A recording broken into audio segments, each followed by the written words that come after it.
장이 끝나도 투자는 끝나지 않는다. 안녕하세요. 어예진의 방과 후 목돈연구소 어예진입니다. 1월 29일 목요일 오늘 코스피 지수가 또 기록을 세웠네요. 사상 첫 5,200선을 돌파했습니다. 3일 연속 최고치 경신인데요. 어제보다 1% 가까이 오른 5,221 기록했습니다. 외국인이 1조 5천억 원 넘게 순매도한 가운데 개인이 1조 6천억 원 이상 주식을 사들이면서 지수 상승 이끌었는데요. 오늘 실적 발표한 삼성전자 역대급 호실적에도 불구하고 1%대 하락하는 모습 보였고요. 반면에 SK하이닉스 2% 넘게 뛰면서 86만 1,000원 52주 신고가 경신했습니다. 코스닥 지수도 오늘 쭉쭉 올랐는데요. 정부가 연기금의 코스닥 투자 확대를 주문했다는 소식 들렸는데 2.7% 급등한 1,160선까지 오르면서 장을 마무리했습니다. 달러원 환율 어제 미국이 기준금리 동결한 가운데 미국 외환당국이 엔화 개입 부인 발언 등을 하면서 소폭 반등한 4원 가까이 오른 1,426원에 거래 마무리했습니다. 지금 이곳 목동의 기온은 0도입니다. 어예진의 방과 후 목돈연구소 시작합니다. 어예진의 방과 후 목돈연구소 첫 곡 솔리드의 천생연분 띄워드렸습니다. 임현주님 반갑습니다. 어소장님 오늘은 장이 무섭게 널뛰기였네요. 그러게요. 그래도 마지막은 이렇게 해피엔딩으로 끝났죠. 한숙님 주식 공부하려고 이제 꾸준히 듣게 되네요. 딸이 재미있게 보고 있다기에 와 따님 덕분에 우리 한숙님께서도 어방목에 폭 빠지셨나 봐요. 그런 의미에서 우리는 천생연분. 네. 월요일부터 금요일까지 오후 4시에 문 여는 SBS 라디오 어예진의 방과 후 목돈연구소고요. 무료로 SBS 라디오 들을 수 있는 어플 고릴라 그리고 유튜브 채널 시교라로 함께 하실 수 있습니다. 여러분들 얘기도 가득 들려주세요. 단문 50원, 장문 100원의 유료 문자 샵 1035 무료 어플은 고릴라로 보내주시면 됩니다. 소개도 해드리고 추첨해서 커피 쿠폰 보내드릴게요. 오늘 1교시는 키워드로 한 주간의 경제 소식을 훑어보는 시간 주간 키워드 준비되어 있고요. 2교시는 창업 스토리부터 성공 노하우까지 꼬리에 꼬리를 무는 브랜드 이야기 꼬꼬부와 함께합니다. 저 어예진이 직접 고른 꼭 알아야 할 뉴스 어뉴스 오늘도 배달 왔습니다.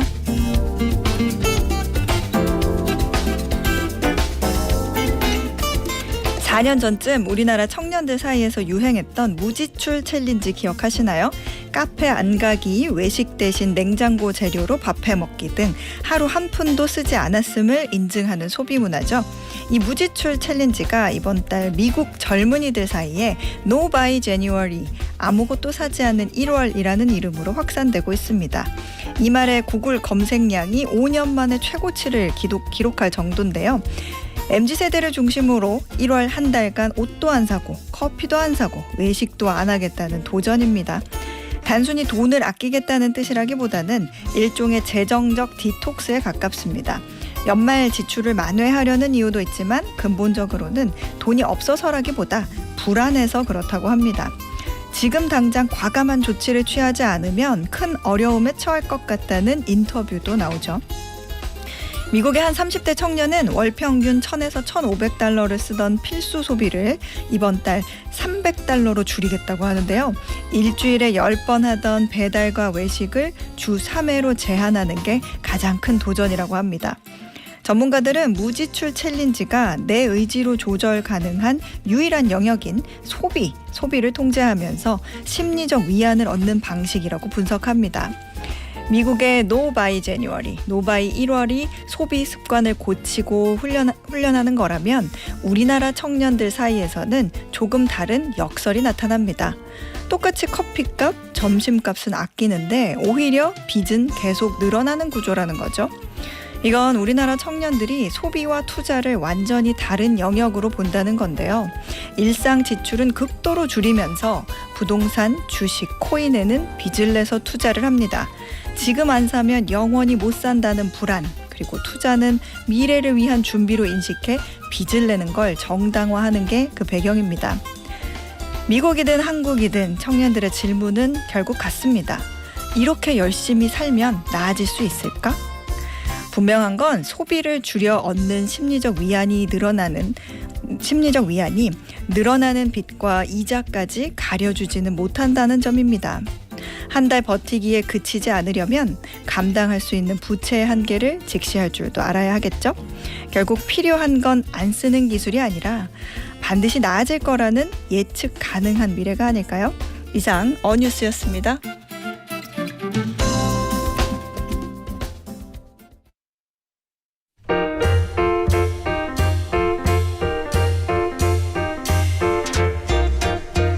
동안 세간의 이목을 끌었던 키워드로 경제를 맛깔나게 말아드리는 주간 키워드, 오늘도 한국경제신문 임현우 기자와 함께합니다. 어서 오세요. 네, 안녕하세요. 네, 이번 주 첫 번째 키워드 뭘까요? 네, 첫 번째 키워드는 천스닥입니다. 천스닥. 야, 코스피 5천 시대에 이어서 벤처 중소기업 중심의 코스닥도 지금 급등세 계속 보이면서 천선이 뭐예요? 지금 1100, 예, 1164까지 올랐잖아요. 네. 상승 원인 한번 요약 좀 해주시겠어요? 네, 현재 코스닥 지수는 2000년 닷컴 버블 이후에 이제 최고 수준인데요. 상승 원인 크게 한 두 가지 정도 꼽을 수 있을 것 같습니다. 가장 큰 건 코스닥 활성화 정책에 대한 기대감입니다. 정부가 의지를 갖고 밀어준다는 건데요. 새해 들어서 꿈만 같았던 코스피 지수 5천이 현실이 됐고, 또 이런 상황에서 여당에서 코스닥 지수 3천이라는 목표까지 제시했다는 소식 나오면서 정부가 추가적인 활성화 대책을 낼 것이라는 기대감이 많이 퍼졌습니다.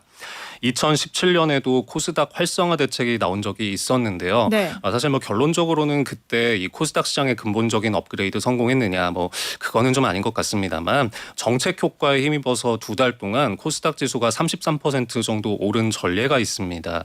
이 애널리스트들은 정책이 돈의 방향을 제시할 때 가장 그 기대를 빠르게 반영하는 시장 중에 하나가 코스닥이라고 설명하고 있습니다. 사실 이번 상승장 뒤에는 말씀하셨지만 정부가 뭔가 작정하고 판을 깔아준다 이런 네. 분석이 좀 많아요. 정치권에서 나온 파격적인 목표치도 그렇고 3천 얘기까지 나오잖아요. 그리고 어떤 정책적 움직임들이 투자의 심리를 좀 자극하는 것 같은데, 육성책 같은 경우에는 어떤 방향으로 좀 이루어지고 있어요? 네, 일단 기본적으로 국민 성장 펀드를 비롯해서 벤처 기업에 투자를 많이 하는 이런 모험 자본을 육성하는 정책들 지금 상당히 공을 들여서 준비가 되고 있고요. 이 코스닥 시장의 판을 바꾸려는 움직임도 나타나고 있습니다. 사실 이 시장의 문제점이 좀비 기업들이 잘 빠져나가지를 않고 머물러 있다, 이제 이게 꼽히는데, 부실 기업을 신속하게 퇴출하는 제도도 이제 마련이 되어가고 있고요. 또 인공지능이나 우주항공 같은 첨단 기업들은 좀 IPO를 문턱을 좀 내려서 쉽게 해줄 수 있는 이런 것들에 대해서도 고민이 이뤄지고 있습니다. 이런 것들이 좀 코스닥에 대한 수혜 기대감을 높이는 요인이 되겠습니다. 그렇군요. 오늘 오후에 나온 뉴스도 보니까 정부가 국민연금이나 이제 네. 우리나라에 한 6, 70여 개 그런 연기금에 코스닥 비중을 좀 늘리시오라는 지침을 내렸다고. 그래서 그걸 투자 평가 항목에 넣겠다. 네. 그러면 이제 기금 간에 또 비교가 될 테니까 그런 부분도 좀 유인책이 되지 않을까 싶긴 하네요. 이런 정책 외에 또 다른 요인 뭐가 있을까요? 네, 또 한 가지는 이제 코스피에 비해서 상대적으로 저평가가 돼 있었다라는 판단입니다. 네. 순환매라고 하죠. 돌아가면서 오르는 이제 그 타이밍에 오는 게 아니냐라고 생각들을 하신다는 건데요. 이 코스닥은 작년 6월부터 본격적으로 시작된 우리 증시의 회복 국면에서 한동안은 좀 소외돼서 외면을 받아왔던 게 사실입니다. 작년 1년 동안 코스피 지수가 75.9% 오르는 동안 코스닥 지수는 37.5%, 한 반 정도만 올랐었거든요. 이 작년에 코스피의 주력 업종인 반도체와 조방원, 조선방상원전이라고 하는 게 이제 상승세를 주도했는데, 네. 코스닥은 주력 업종이 좀 다르죠. 바이오와 2차전지, 로봇 같은 것들이 이제 시장을 이끌고 있습니다. 순환매 장세로 가면서 그동안 덜 올랐던 업종 쪽으로 관심이 넘어가고 있다는 겁니다. 그렇군요. 시중에 뉴스 보면 투자 대기 자금이라고 하죠. 이 자금이 굉장히 풍부한 것으로 나온데 투자자 예탁금이 100조 원을 돌파했다고 해요. 코스닥에 이제 관심 생긴 분들 많아졌는데, 주변에서 또 코스닥에 투자했다가 손실을 본 사례도 많이 보기 때문에, 이제 김윤희 님도 지난주 바이오 저세상 갔다가 다시 회복해서 한숨 돌렸어요. 코스닥 1위 알테오젠이 1위를 빼앗기고 속상했네요. 이제 곧 날아가겠죠? 라고 해주셨는데, 이렇게 변동성이 좀 두려운 분들 어떻게 접근하면 좋을까요? 네, 일단 코스닥에 투자할 때 가장 그나마 보수적인 방법은 이 지수를 그대로 따라가는 패시브 ETF 활용하시는 방법이 있겠습니다. 지수를 그대로 따라가면서 개별 종목들의 변동성은 줄일 수 있다는 게 장점인데요. 코스닥 전체 종목 중에서 대표적인 150개 종목만 뽑아서 만든 코스닥 150 지수라는 게 있습니다. 네. 상품명에 이게 들어간 걸 찾으시면 됩니다. 실제로 개인들이 적극적으로 이 ETF를 매수하고 있는데요. 코스닥 150이라는 상품의 경우는 개인 투자자들이 사흘 동안 1조 6천억 원을 사들였고요. 타이거 코스닥 150도 3,800억 원 정도를 기록했습니다. 이것보다는 조금 더 변동성을 감내해 보겠다 한다면 액티브 ETF 활용하시는 방법도 있겠는데요. 펀드 매니저의 재량을 이제 넣어서 시장보다 약간 더 높은 초과 수익을 노리는 상품입니다. 이 코스닥의 주력 업종인 바이오나 헬스케어에다가 액티브라는 이름이 같이 들어가 있는 이런 상품들을 한번 뜯어보시면 됩니다. 액티브 ETF로도 조금 성이 안 찬다. 그러시면 이제 개별 종목에 직접 가시는 방법이 있겠는데요. 네. 이 코스닥이나 이제 전체 이제 분산 투자하시는 거에 비해서는 상당한 리스크를 떠안는 점은 고려를 하셔야 되겠고 처음이라면 가급적인 상위 우량주 위주로 접근하시는 것을 권해드립니다. 그렇군요. 또 일각에서는 이제 과열 부담이 좀 크다. 코스닥 개별 종목에서는 어떤 펀더멘털 개선이 이루어지지 않는 점. 그러니까 기업 실적이 없는 어떤 인위적인 부양이 아니냐 이런 지적도 나오거든요. 리스크 요인은 좀 없을까요? 네, 맞습니다. 사실 최근에 이 코스닥 상승세는 어떤 펀더멘털이 바뀌었다기보다는 수급에 의한 것이 상당하다고 볼 수가 있는데요. 그래서 좀 경고의 목소리도 나옵니다. 코스닥 시장 시가총액 상위 10개 종목 중에 7개는 이 적자가 나서 이 주가 수익 비율이라고 하죠. PER이 IHB가 안 되는 회사들입니다. 예를 들어서 또 레인보우 로보틱스 같은 경우에는 PER이 거의 7,000배 정도까지 나오고 있고 네. 알테오젠도 수백 배씩 이제 기록을 하는데 물론 이제 이 종목은 PER만 단순히 보고 투자를 하시는 거는 아니겠습니다만 좀 유의는 하셔야 될 것 같고요. 코스닥에 투자할 때는 이제 전체 자산의 일부를 분산한다는 원칙은 꼭 유지하시고 최근에 특히 인버스 들어갔다가 세게 물리신 분들 많거든요. 좀 이런 것들은 신중하게 결정을 하셔야 되겠습니다. 그렇군요. 두 번째 키워드 볼까요? 네, 두 번째 키워드는 설탕세 준비했습니다. 설탕세. 이거 이제 영어로 하면 팻텍스라고도 하는데 네. 이재명 대통령이 설탕에도 담배처럼 좀 부담금을 부과하자 이런 아이디어를 거론했죠.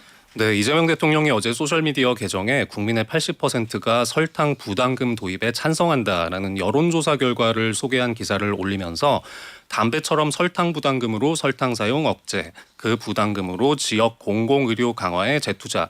여러분 의견은 어떠신가요? 이렇게 글을 올렸습니다. 이 담배에 부과되고 있는 국민건강증진기금 같은 모델을 언급한 걸로 보이는데 이 청와대와 대통령은 이게 증세처럼 해석되는 거는 좀 많이 경계를 하고 있습니다. 부담금이라는 점을 강조를 하고 있고요. 근데 이제 우리는 해외 뉴스에서 이런 비슷한 사례들을 많이 봤기 때문에 설탕세의 개념 다시 주목받고 있습니다. 네.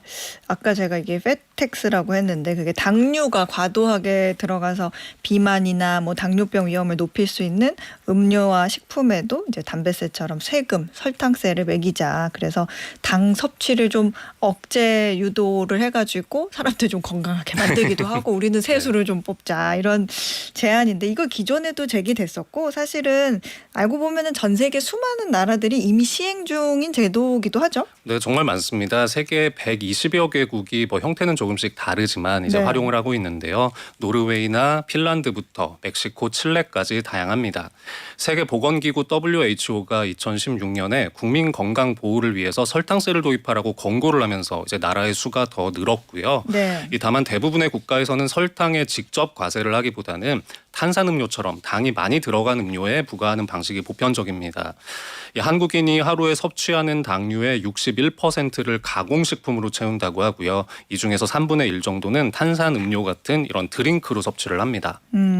이게 이제 사실은 음료 업체들이나 과자 업체들이 내야 되는 세금인 거죠? 네, 사실은 아직 그 구체적인 방식 같은 것들은 이제 모든 것들이 논의가 열려 있어서 좀 지켜봐야 됩니다. 어떤 품목에 어떤 방식 이것도 것도 전부 다 좀 이제 논의를 해야 되는 거죠. 그렇군요. 뭐 해외 같은 경우에는 그래서 일정 당 이상을 넣어버리면 네. 업체가 부담하는 이런 네. 것도 있긴 하더라고요. 청와대가 각계 의견 수렴해서 검토해 나갈 계획이라고 설명했는데 이거 찬반이 진짜 엇갈릴 만한 사안이기도 한데 장점과 단점 알아보죠. 부과금이 부과된다면 긍정적인 효과는 뭐가 기대할 수 있을까요? 네, 일단 설탕을 뭐 지나치게 많이 섭취해서 생기는 질병들, 이 관련된 사회적 비용도 줄일 수가 있겠고 네. 재원 확충 기대할 수 있을 겁니다. 이 설탕세 도입에서 좋은 효과를 누린 나라로 영국이 많이 거론되는데요. 네. 성인부터 아동까지 비만율이 전반적으로 오르자 2017년에 청량음료 산업부담금이라는 걸 도입했습니다. 아까 말씀하신 대로 이런 당의 함량에 따라서 음료 제조사들의 부담을 무겁게 하는 방식이었고요. 기업으로 하여금 이런 당을 내리도록 유도했습니다. 이후에 영국인이 청량음료로 섭취하는 설탕량이 평균 21% 정도 줄어든 것으로 분석됐습니다. 그렇군요. 프랑스에서는 2012년에 음료 부피당 세금을 매기는 가당음료세를 도입했는데요. 1년에 2억 8천만 유로의 세수 증가 효과를 보고 있습니다. 청량음료 소비도 한 6.7% 정도 감소했다고 하네요.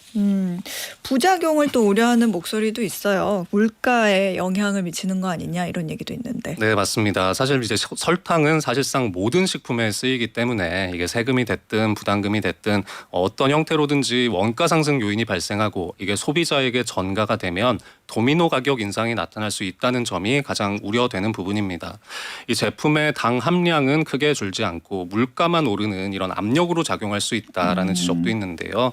이 식품업계에서는 설탕 대신에 인공 감미료를 넣어서 단맛을 내는 제로 음료 이런 것들도 뭐 옵션이기는 합니다만 쉽게 늘리기가 어렵다고 말하고 있습니다. 일단 인공 감미료는 일반 당에 비해서 제조 단가가 한 2배 가까이씩 비싸기도 해서 네. 좀 원가 부담 많아진다는 겁니다. 그렇군요. 이게 그러니까 가구당 이 소비 지출에서 식료품비가 차지하는 비중이 이제 큰 그런 저소득층의 부담이 상대적으로 조금 커질 수 있다 이런 지적도 좀 제기가 되던데. 네, 맞습니다. 이게 저소득층이 상대적으로 더 많은 부담을 하게 된다는 역진성이라는 것도 좀 생각을 해볼 만한 부분인데요. 네. 사실 우리가 재산이 뭐 엄청 많다고 해서 부자들이라고 설탕 콜라 더 많이 먹는 건 아니잖아요. 사람은 이제 비슷한데 그렇다 보니까 이 소득에서 소비의 비중이 높은 저소득계층의 부담이 상대적으로 클 수 있다는 의견도 있습니다. 정부 조사에 따르면 우리나라 소득 상위 계층은 비만율이 33%인데요. 네. 하위 계층은 40%라는 조사도 있습니다. 이게 뭐 식습관도 영향을 미쳤을 것 같고 국내에서도 5년 전에 개별 국회의원 차원에서 설탕세를 도입하는 법 개정안이 발의된 적이 있는데 당시 정부에서도 법안을 검토하고서 신중한 접근이 필요하다는 입장 밝힌 바가 있습니다. 아무래도 이제 가공식품이나 이런 것들에는 아무래도 가격이 조금 상대적으로 신선식품보다 싸니까 네. 저소득층은 그런 제품들을 많이 이용하다 보니 그런 경우가 고민이 있을 수 있죠. 뭐 일각에서는 다른 나라는 설탕세가 괜찮은 것 같으니 소금세도 도입하자 이런 얘기도 나오기는 하더라고요. 네. 자, 이번 주 마지막 키워드 볼까요? 네, 세 번째 키워드는 배터리입니다. 배터리. 전기차 캐즘 영향으로 좀 부진하다 싶던 2차 전지 관련주에 좀 크게 오르고 있죠. 네, 마치 뭐 급속 충전하듯이 쭉쭉 많이 올랐는데요. 이게 오늘 코스닥 시장에서 눈에 띄는 변화가 시가총액 1위가 에코프로 BM으로 바뀌었다는 거더라고요. 1년 4개월 만에 탈환을 한 건데 네. 이 종목별로 좀 등락은 계속 있습니다만 1개월 수익률을 보면 에코프로 BM은 57%를 하고 있고요. LNF는 23%, 삼성 SDI는 39%, 또 LG 에너지솔루션도 9% 정도 하고 있습니다. 이 세계적인 전기차 판매 부진이 오랫동안 배터리 주가를 눌러왔는데요. 최근의 반등에는 이번 달에 미국에서 열렸던 CES가 결정적인 반등 모멘텀을 더해줬습니다. 휴머노이드 로봇 시장의 개화가 앞당겨질 것이라는 전망이 쏟아지면서 로봇에 들어가는 배터리 수요가 확대될 수 있다. 이 점이 주목받고 있습니다. 로봇이 이제 차세대 배터리 수요를 조금 창출할 수 있을 거다 그런 기대감이 반영된 것 같은데 그런 그 휴머노이드 로봇이든 이런 곳에 들어가는 배터리는 뭐 전기차 배터리랑 뭐가 좀 달라요? 네, 일단 가장 중요한 게 에너지 밀도가 더 높은 센 배터리가 필요하다라는 점을 많이 이야기를 합니다. 그래야 이제 로봇이 더 오랫동안 힘을 갖고 움직일 수 있기 때문인데요. 가능하면 무게도 가벼울수록 좋겠고 이제 화재에 좀 안전한 거는 필수겠죠. 사실 이제 배터리 하면 중국에서도 열심히 만들고는 있거든요. 그러다 보니까 전기차 배터리 시장에서 중국 기업 점유율이 좀 높아요. 근데 네. 휴머노이드 로봇용 배터리에서는 우리 기업들이 좀 강점을 가질 수 있을까요? 전기차용 배터리 시장에선 중국이 정말 확실히 강자가 됐습니다. 한국 기업들은 가격은 좀 비싼 대신에 에너지 밀도는 높은 NCM 같은 이런 삼원계 배터리에 주력을 해왔는데요. 네. 중국 기업들은 저렴한 가격을 내세운 LFP 배터리를 주력으로 했습니다. 네. 근데 LFP가 확실히 값이 싸다 보니까 전기차 가격을 낮추는데 효과적이었고 그래서 세계적으로 많이 보급됐습니다. 중국의 CATL과 BYD의 합산 점유율이 작년에 55%를 기록했는데요. 한국의 배터리 3사 점유율을 전부 합친 것보다 4배 가까이 높았습니다. 하지만 휴머노이드 로봇에서는 경쟁의 양상이 달라질 수 있고 우리가 좀 반격의 기회를 잡을 수 있다고 기대를 하는 분들도 많은데요. 전기차는 차 바닥에 배터리를 여기저기 막 집어넣을 수 있는 공간들이 있는 반면에 네. 휴머노이드 로봇은 공간이 안 나온다는 겁니다. 그러네요. 가슴하고 등 이게 거의 전부고 면적은 5% 정도 이렇게 얘기를 하네요. 그래서 이 앞서 말씀드린 대로 강력한 배터리가 중요하고 고성능 제품 개발에 집중해온 국내 배터리 3사의 기회가 될 수 있다는 겁니다. 그렇군요. 그 말씀하신 중국이 장악한 LFP 배터리 있잖아요. 네. 이걸로는 로봇 가동하기는 어려워요? 네, 현재는 이걸 로봇에 넣으면 1시간도 가동할 수가 없다고 아하. 합니다. 그러니까 1시간마다 배터리를 갈아줘야 된다는 그럼 안 건데 되지. 이러면 공장에서 쓰기가 힘들겠죠. 그렇죠. 그리고 예를 들어서 이제 삼원계 기반의 배터리 중에서 니켈 비중이 95% 이상으로 굉장히 높은 울트라 하이 니켈 배터리라는 게 있는데요. 양산 기술을 보유한 게 LG 에너지 솔루션과 삼성 SDI뿐입니다. 좀 이런 곳들을 중국이 아직은 따라오지 못할 격차가 벌어져 있어서 중국의 로봇 회사들도 우리나라 쪽에 납품 문의해오고 있다고 합니다. 그렇군요. 기대가 크긴 한데 증권가에서 그 기준으로 조금 보면은 로봇용 배터리 수요 전망을 둘러싸고 낙관론하고 비관론하고 굉장히 팽팽하게 맞서고 있다 이런 얘기도 들리더라고요. 네, 단기적으로는 5년 정도 뒤에도 전체 2차 전지 수요 중에 0.46%만 로봇일 것이다라는 의견도 있고요. 중장기적으로는 전기차 시장의 한 20에서 40%까지 갈 수 있다 이런 전망이 맞서고 있습니다. 그렇군요. 조금 더 얘기해 주셔도 괜찮을 것 같은데요. 네. 네, 그래서 이 로봇 산업이 빠르게 발전은 하고 있습니다만 사실 아직은 좀 초기 시장이잖아요. 네. 그래서 애널리스트들도 각자 좀 시각이 엇갈리는 것 같은데요. 네. 이 최근에 이제 전기차가 좀 어렵다 보니까 이 배터리 기업들이 주목한 게 에너지 저장 장치 ESS 시장에 그렇죠. 많이 이제 좀 공을 들여왔었죠. 네. 그런데 이제 로봇 같은 경우에는 워낙 뜨거운 주목을 받고 있기는 하지만 이 전기차와 ESS라는 양대 수익원까지 가기는 아직 좀 멀었다 이런 시각이 적지 않은 것 같습니다. 하지만 이제 반대편에서 밝게 보시는 분들은 단기적으로는 이렇게 부품 경량화라든지 이런 것들을 가속화하고 결국은 꿈의 배터리라고 불리는 전고체 전지가 있습니다. 이거는 삼원계나 LFP의 장점을 모두 다 겸비했다고 볼 수가 있는데 이런 것들을 통해서 로봇의 작동 시간을 극대화하는 방향으로 갈 것이라고 예측하기도 합니다. 그렇군요. 지금까지 한국경제신문 임현우 기자였습니다. 고맙습니다. 네, 감사합니다. 저희는 2교시로 돌아올게요. 매주 월요일부터 금요일 오후 4시부터 5시까지 경제에 관한 모든 것을 충전하는 시간입니다. SBS 라디오 어예진의 방과후 목돈연구소와 함께하고 계십니다. 박은희님 안녕하세요. 회사에서 밤 구우면서 커피 한잔하고 있어요. 오늘은 신랑이랑 여유롭게 방과후 목돈연구소 같이 할게요 해주셨는데 회사에 화로가 있으세요? 어떻게 밤을 구우면서 에어프라이기가 있으신가? 와, 밤 구워 먹으면 너무 맛있죠. 이 칼집 잘 내셨죠? 안 그러면 팡 터지잖아요.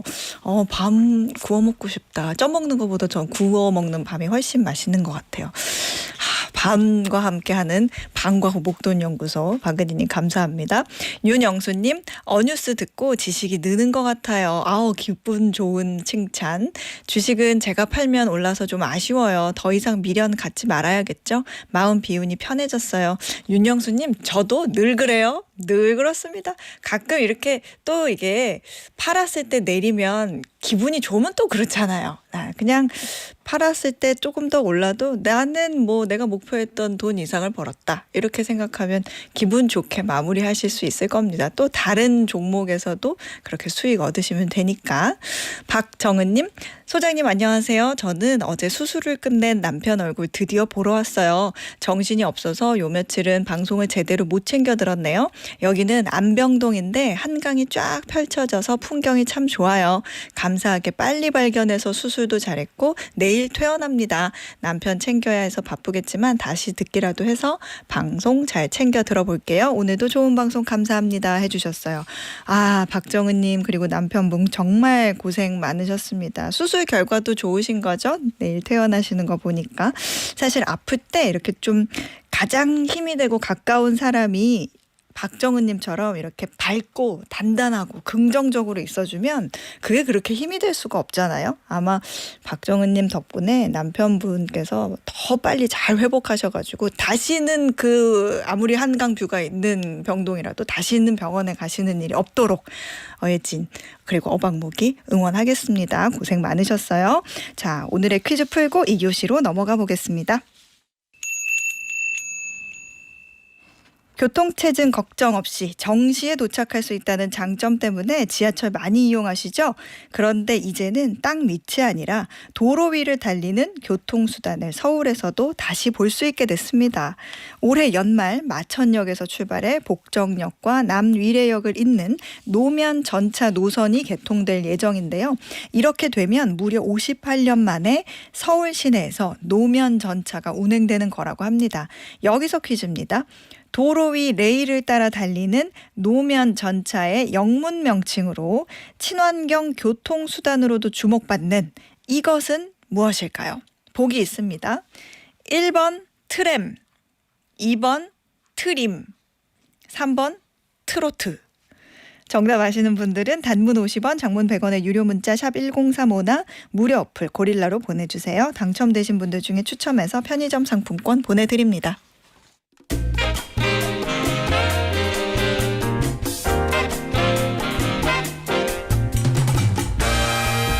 브랜드에 관한 모든 이야기 전하는 꼬리에 꼬리를 무는 브랜드 꼬꼬브 매일경제 추동훈 기자가 소개해드립니다. 어서 오세요. 안녕하세요. 오늘 어디 가요? 이제 가방 보찜을 2만 원. 네, 보찜 장사가 오셨어요. 네, 오늘 누가 또 장난감을 준다 해서 한가득 가져가려고 정말 집에 가지고 있는 가방 중에 제일 큰 가방. 이게 무려 90리터짜리 가방입니다. 와. 백팩 큰 게 한 30리터라고 하는데요. 와. 그에 비하면 제가 얼마나 많은 장난감을 가져가려는 의지를 보였는지를 볼 수 있을 것 같고, 그리고 네. 이 가방이 네. 오늘 소개시켜드릴 그 브랜드 가방입니다. 그래서 가져왔겠죠. 그렇군요. 아니 제가 사실은 이제 장난감을 좀 물려주려고 했는데 저도 이 제 몸통보다 큰 봉투에 담아왔는데 그 이상의 큰 가방을 가져오셔서 깜짝 놀랐어요. 자, 그러면 오늘의 브랜드, 그 메고 오신 가방 브랜드 뭐예요? 맞습니다. 오늘의 브랜드 이동과 적재 기준을 만든 글로벌 아웃도어 브랜드고요. 스키렉, 루프박스, 자전거 캐리어라고 하면은 이 브랜드인가 하시는 분도 있을 겁니다. 네. 이동 중 삶을 안전하게 운반한다라는 기준을 세운 브랜드 튤레의 이야기를 좀 들려드리려 합니다. 튤레. 튤레라는 브랜드는 사실은 들어보신 분들도 좀 있을 테고 그렇죠. 생소한 처음 들어보는 분도 있으실 것 같아요. 사실 저는 처음 들어보거든요. 그렇습니다. 네. 진짜로 처음 들어보시는 분도 계실 거고요. 캠핑 좋아하시거나 아웃도어 좋아하시는 분들은 모르시는 분이 없을 거예요. 그런데 운전을 해보신 분이라면 이 브랜드 안 본 사람 없습니다. 왜 그러냐면요. 왜 그래요? 보통 이 캠핑카나 카니발 같은 큰 차 있지 않습니까? 네. 그 위에 이렇게 검은색 루프 렉 있는 거 있잖아요. 검은색으로 해서 그 안에 짐 들어갈 것 같이 네네네네. 멋지게 붙어 있는 거. 그거를 대표하는 브랜드가 바로 튤레라는 회사에서 만드는 거예요. 그리고 스키 좋아하시는 분들, 이 스키들 또 이 차 위에 올라가 있거나 네네. 자전거 차에 붙어 있잖아요. 자전거 차 뒤에 붙어 있잖아요. 네. 이런 거 보면 저거 불안해서 잘 가려나 떨어지지 그러니까. 않을까 하잖아요. 내 앞으로 근데 떨어질까 봐. 그러니까요. 그런 것들을 절대 떨어뜨리지 않고 내가 원하는 곳으로 가고 싶은 곳으로 안전하게 옮겨주겠다. 이것을 모토로 만든 브랜드가 바로 튤레라는 것이고 네. 이 브랜드가 루프백, 렉뿐만 아니라 제가 지금 메고 있는 이것도 백팩이거든요. 네. 제가 보이는 라디오 분들께 보여드리겠습니다. 이런 가방입니다. 거의 군장 배낭 같은 같은. 가방인데 네. 이런 가방을 만드는 회사가 바로 튤레다라고 하면은 진짜로 모든 운전하시는 분들은 다 보셨을 거예요. 누가 보면 이민 가방인 줄 알겠어요. 그렇습니다. 네. 정말 큰 가방이죠. 그 정도로 정말 큰 가방을 들고 오셨는데 정말 장난감을 다 넣어가시려고 텅텅 비워 오셨네요. 정말 꽉 비워왔습니다. 자, 이 튤레 튤레라는 단어 근데 이거 무슨 뜻이에요? 사람 이름이에요? 튤레에 대한 이야기를 좀 해드리려고 하는데요. 이 네. 튤레가 저희 뭐 또 경제 방송이지 않습니까? 네. 경제에서 지정학적 이야기 빠뜨릴 수가 없는데 이 트럼프 대통령이 주도하고 있는 이슈가 하나 있죠. 네. 북극에 이 그린란드를 지금 가져오겠다라고 계속해서 유럽과 갈등을 빚고 있죠. 이 튤레라는 말이 이 그린란드랑 관련돼 있는 말입니다. 트럼프 대통령이 지금 북극에서 노리고 있는 그린란드에 그 그린란드란 땅에서도 가장 북서쪽에 있는 지역이 있어요. 네. 그 지역의 이름이 튤레라는 지명 이름을 가지고 오. 있습니다. 사람이 가장 살기 힘든 지역에 튤레라는 이름이 지어져 있는데 그렇다면 퀴즈입니다. 네. 이 브랜드 튤레와 그린란드의 튤레는 관계가 있을까요? 없을까요? 있지 않을까요? 정말로 좀 뭔가- 모르겠죠. 네. 그래서 이곳에 대한 이야기로부터 이 이야기를 시작해 볼 수 있을 것 같습니다. 있구먼. 있어요. 네. 그러네. 자, 이 튤레라는 그 말 자체가 사실은 익숙치 어느 않죠? 나라 말인지도 모르겠고 이게 어원이 어디서 온 거예요? 그렇습니다. 이제 어원까지도 한번 따져보겠습니다. 이 튤레라는 말은요, 이 고대 그리스와 로마 시대에 나왔던 말입니다. 굉장히 오래된 말이라는 뜻이고요. 울티마 튤레라는 말이 있습니다. 울티마란 말이 라틴어고요. 이 네. 마지막, 최후의 뭐 궁극이라는 뜻이 있습니다. 울티마란 말 좀 많이 쓰긴 하는데요. 네. 울티마 튤레라 하면은 이 마지막 튤레다, 뭐 최후의 튤레다 이런 뜻인데, 즉 가장 멀고 가장 끝에 있는 뜻으로 인간이 도달할 수 있는 가장 세상의 한계를 상징하는 개념이었습니다. 그렇군요. 그러면 아까 처음에 말씀하셨던 그린란드, 음. 그 북쪽 제일 위에 있는 그 튤레, 그곳은 어떤 곳이에요? 자, 그 울티마 튤레라는 말이 고대인들에게는 어떤 뜻이 있었냐면은 네. 여기가 어떤 자표라기보다는 상징에 가까웠었는데요. 기원전 4세기에 그리스 항해가 피테아스라는 사람이 있었습니다. 이 사람이 여행을 간 거예요. 이렇게 여행을 갔는데 그때는 뭐 GPS도 내비도 없지 않았습니까? 네. 열심히 북쪽 쪽으로 가서 어디에 도착을 했대요. 지금 거기가 어딘지 모르는데 이 피테아스가 거기에 도착해서 이곳의 이름을 여기가 울티마 튤레다라고 이름을 지은 것입니다. 지금 여기가 뭐 북유럽의 어디일 것이다. 아이슬란드의 수도일 것이다 말은 있지만 워낙 옛날 일이라서 이 지도를 보고도 여기가 어딘지 못 맞추고요. 그만큼 옛날 사람들에게 울티마 튤레라는 말은 이 한계의 개념, 정말로 가장 먼 곳이다라는 뜻이 있었었고요. 자, 그렇다면 이 그린란드의 튤레는 어떤 장소인가? 이게 또 궁금하지 않습니까? 네. 자, 이제는 이 그린란드의 현대로 옵니다. 이 그린란드 태생의 덴마크 탐험가 크누드 라스무센이라는 사람이 있었습니다. 이 사람이 1800년 후반대에 태어나서 1910년도에 자기가 태어났던 그린란드에 이 북서부를 여행을 해봐야겠다. 탐험가지 않습니까? 탐험을 시작했습니다. 그린란드에서 올라가고 이 북극인데 더 북쪽으로 간 거예요. 끝까지 가서 북서부 맨 끝에 도착했는데 여기는 사람도 못 살고요, 동물도 못 살고 정말 추운 곳, 이 배만 오고 갈 수 있는 정말로 바다와 맞닿아 있는 가장 끝이었는데 여기에다가 이 라스무센이 건물 하나를 짓습니다. 네. 건물 하나 짓고 이곳에서 이누이트, 그 현지의 사람들, 그 탐험가들, 극지 연구자들이 여기에 와서 잠깐 몸을 녹이고 여기에서 좀 커뮤니케이션하면 좋겠다라면서 이 장소를 만들었었고요.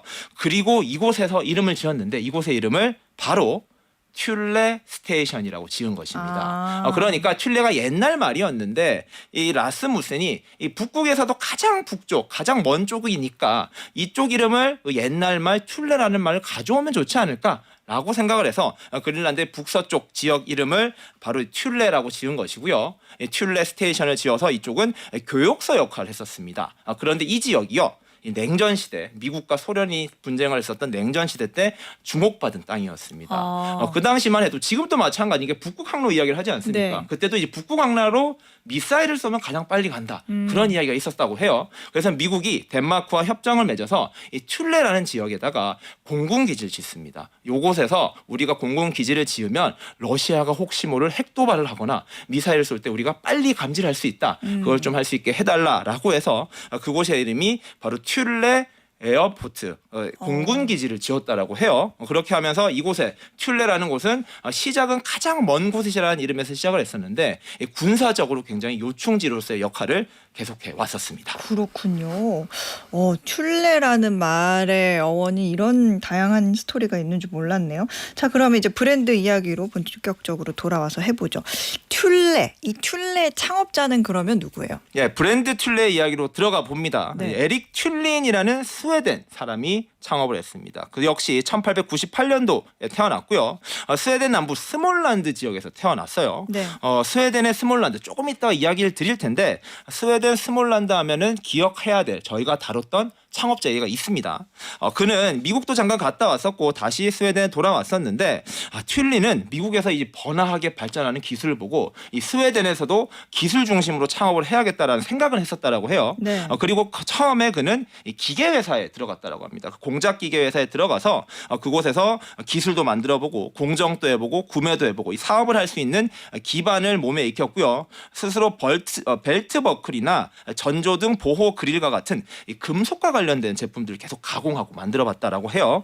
그걸 바탕으로 해서 야 이제 내가 기술은 좀 익혔으니 창업을 한번 해볼까라고 하면서 1942년 스웨덴에서 브랜드 튤레라는 회사를 만들게 됩니다. 근데 가만 이 창업자 이름이 에릭 튤린이라 그랬잖아요. 네. 브랜드 이름은 튤레잖아요. 이름이 뭔가 비슷해. 튤. 그러니까 튤 이걸 의식해서 뭔가 그렇게 만든 거 아닐까? 그러니까 이게 좀 관계가 있냐 없냐 말이 좀 많이 있더라고요. 네. 이름이 좀 비슷해서 여러 뜻을 찾다 보니 내 이름과 또 비슷하네라고 택한 것 같다라는 분석도 있는데 단순히 이름을 차용한 것은 아닙니다. 그리고 아까 말씀드렸던 이 백그라운드 스웨덴 브랜드 저번에 저희가 스몰란드 출신의 브랜드가 하나 있었어요. 바로 이케아입니다. 이케아 같은 경우에도 이 작은 사업들을 했었고 집에서 공업을 해가지고 이것들 독일에 납품하고 이러면서 가구 회사가 됐었다라고 말씀을 드렸었는데 여기 튤레를 창업한 튤린 같은 경우에도요. 집 뒷마당에다가 공장 비슷하게 만들어서 여기에서 금속 기업을 만들었습니다. 그렇게 시작을 했다는 게 바로 핵심이고요. 처음에 시작했었던 것 시작은 금속 제품으로 시작을 했다라고 해요. 처음에 지은 회사 이름이 바로 메탈 파브리켄 튤레입니다. 영어로 번역을 하면 메탈 팩토리 튤레라고 하고요. 메탈 공장 튤레라는 회사 이름을 지은 것이고요. 초창기의 튤레는 낚시용 금속 어구라는 걸 만들었다고 합니다. 네. 낚시를 할 때 이 어구를 던져가지고 물고기들이 안에 들어오게 하는 장치라고 해요. 네. 이전에는 잘 부서지는 장치였는데 그는 이걸 금속으로 만드니까 당연히 잘 안 부서졌겠죠. 여기에다가 어구에다가 이 튤레라는 로고를 붙여서 판매를 했었는데 여기서 왜 튤레라는 이름을 지었는지가 나옵니다. 바로 어떤 환경에서도 우리 제품은 깨어지지 않는다라는 메시지를 튤레에서 찾은 겁니다. 이 튤레라는 곳이 가장 극한에 가장 북쪽에 있는 땅이니까 얼마나 환경이 혹독하겠습니까? 그런 데서도 우리 금속 제품은 절대 부서지지 않아요. 우리는 정말로 완벽해요. 그런 의지를 담아서 튤레라고 하는 지명이자 역사적 명소의 이름을 이렇게 가져왔다라고 이야기를 하고요. 가장 험한 환경에서 작동해야 됐고 이동 과정에서도 삶의 도구를 안전하게 지켜야 한다라는 기업 밸류에 부합했다라고 이름을 잘 지었다라고 이야기를 합니다. 근데 사실 생각보다 이렇게 거창한 이름과는 달리 처음에는 조금 소박하다. 그렇죠. 어구니까요. 그리고 네, 네. 지금과는 좀 방향이 달랐었네요. 근데 어떤 계기로 이렇게 사업 방향이 바뀐 거예요? 네, 처음에는 그러니까 낚시꾼 사이에게 유명했었던 제품이었던 거예요. 야, 이건 낚시용품으로 괜찮다였는데 이 사업 방향이 바뀌게 된 결정적 계기가 있습니다. 바로 2차 세계대전이 끝나고 1950년대부터 유럽을 비롯한 전 세계가 본격적으로 활성화돼가 경제가 살아나기 시작했었고요. 네. 1950년대 스웨덴도 자동차 보급이 늘어났다라고 해요. 그러니까 이 산업이 커지니까 이쪽에서 좀 더 돈벌이를 찾아보자라고 생각을 했었고 그때 차가 많이 늘어나는데 그 당시 차만 해도 전조등 같은 거 라이트들이 이 돌이라든지 땅 상태가 안 좋다 보니 잘 깨졌다라고 합니다. 그래서 이 금속으로 이 전조등을 보호하는 그릴을 만들면 그게 좀 금속의 힘이 발휘되지 않을까. 그리고 자동차는 계속 늘어나지 않을까. 이런 이유로 1955년 전조등 보호 그릴을 만들었는데요. 자동차와 관련된 사업이 많지 않습니까? 이 자동차와 관련된 첫 제품이 바로 전조등 보호 그릴이었다라고 이야기가 되고 있습니다. 오, 그러면 이쯤에서 또 궁금한 게 튤레 이 사업 과정에서 좀 브랜드 성장을 이끌었던 어떤 히트작? 우리가 좀 뭔가 알만한 그런 거 혹시 제품 있어요? 자, 이제 시작됩니다. 저희가 알고 있는 튤레에 가장 일치하는 제품들이 이제 나오기 시작하는데요. 자, 이동에 필요한 모든 것을 만드는 회사가 돼야겠다라는 것이 금방 말씀드린 자동차에서 영감을 얻은 겁니다. 네. 그리고 1960년에 창업자 에릭 튤린은 이제 경영 일선에 물러났고요. 그의 아들 윌리스 튤린과 잭 튤린이 회사에 투입됩니다. 이 젊은 사람들은 이제 좀 바뀌는 문화에 적응하자라고 했었고요. 이 자동차 관련 제품을 만들어야겠다라고 생각을 했고 그렇게 출시된 제품 바로 1962년에 만들어진 차량용 스키렉입니다. 북유럽이잖아요. 네네. 스키를 많이 타지 않습니까? 그리고 스키를 옮겨야 되는데 워낙 길쭉하니까 차에 넣기 어려웠어요. 그것을 차 안이 아니라 차 위에 안전하게 고정시키는 것. 이게 바로 이 튤레가 생각했던 아이디어이고 이건 당시의 혁신이었습니다. 아무도 그렇게 생각을 못했기 때문에 튤레가 단숨에 차량 적재와 관련된 대표적인 브랜드로 인식하는 계기 바로 스키렉으로 시작됐습니다. 이 스키렉, 튤레 스키렉이 유독 그렇게 성공할 수 있었던 요인이 단지 이제 북유럽 이런 쪽에서 스키를 많이 타서 그런 거예요? 자, 북유럽이 스키를 많이 타는데요. 네. 그만큼 날씨도 안 좋지 않습니까? 그러니까 이 북유럽에서 만들어진 제품은 전 세계 어디에서도 다 잘 쓸 수 있다는 거예요. 그러니까 튤레라는 메시지가 정말 일치되는 게 극한의 환경에서 테스트라고 만들어지다 보니까 이것은 한국에서도 미국에서도 어디에서도 통용되는 단단한 기술이 됐던 것입니다. 품질이 보장이 됐구나. 품질이 보장된 거예요. 그래서 이 극한에서도 믿을 수 있는 브랜드 이미지를 얻게 됐고요. 이후에 튤레는 루프렉을 표준화했었고요. 차량별 맞춤 시스템을 만들면서 차량 위의 적재를 완전히 장악하는 회사로 성장하기 시작했습니다. 그렇군요.